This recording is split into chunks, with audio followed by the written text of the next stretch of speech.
Here's something different this time around. We're gonna start this review with some story time. So in my early years, I played games on the PC. My dad worked for IBM at the time, and his primary computer was in my bedroom, and my parents got me some educational learning games like Living Books. If you know what those were, you grew up good. But when we moved into the new big house when I was 5 years old, the PC came with us and into my room, but my godmother decided to give me a house-welcoming present, and it opened the gateway to a whole new way of gaming for myself. It's the Gameboy Advance.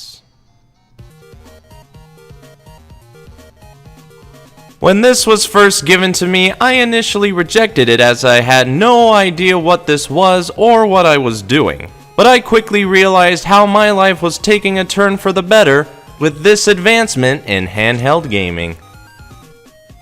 The Game Boy Advance was released on June 11, 2001, as a massive step up over its predecessors. As the original started as taking Nintendo on the go, it evolved into having it fit into your pocket, then eventually adding color to the mix. Now this improvement added more power and a new look for gamers to have more games and more fun. This was codenamed Project Atlantis during development, which is interesting because this is nothing like the Lost Empire. It's an evolution, really. I wish I could say that this is my original GBA, but unfortunately it was sold in a garage sale after I got my SP. But when I got into collecting, the first thing I did was rebuy the original GBA that looked pretty much like the one I used to have. It would be wild if this was actually my original GBA, like it was meant to be all this time. Anyway, as we take a closer look at the handheld, it's obvious that the design has been altered greatly for the new century, as Nintendo decided to put more emphasis on width as opposed to height. On the left we have the D-pad that's very smooth for the thumb to get around, and the start and select buttons are just right below it. I hope you just knew that's what these buttons were and didn't need me to tell you that. But then again, it may be a bit hard to see the imprint if you don't look at it the right way. Moving past the screen and logos, on the right is the speaker to hear all the sweet tunes. Above that is the A and B buttons to do all the action and back commands. And above that is the power light to signify how your battery power is holding up. It'll change from green to red when it's about ready for new batteries. Now as I have the GBA on, we might as well talk about the screen. It does look clearer, bigger, and has more colors than its previous counterparts, but this still lacks what all the others did that came before, and that's a backlight screen.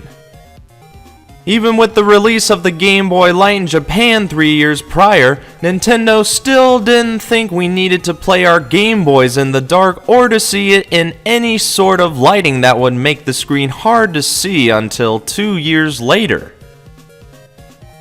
It may be an advancement over the others, but it still couldn't fathom the power of light. As I turn the system off, you might as well know where the switch is. And there is more to be had here on the bottom. As we move to the other side, we can find the headphone jack and volume adjuster all tucked in next to each other.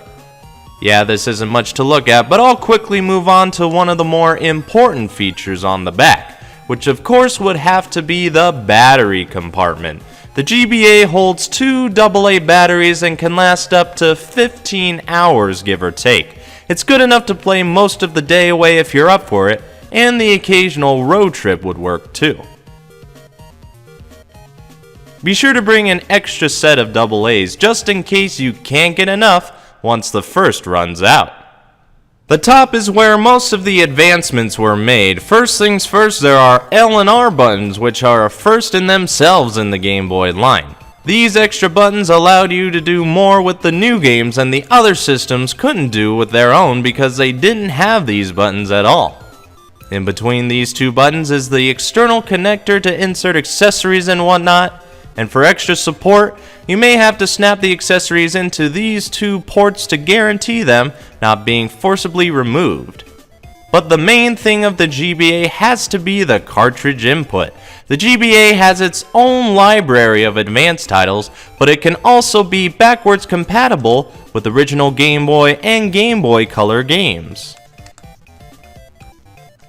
The only thing the L&R buttons do with them is make the screen wider or normal for those games. Kinda lackluster, that. The GBA games themselves are a step up in more ways than one. Not only do they come in smaller cartridges, but they have the graphics that are equal or even better to that on the Super Nintendo. Now if that isn't an improvement, then I don't know what is. Too bad they couldn't call it the Super Game Boy. It would have made so much sense, but that was already reserved for the SNES cartridge.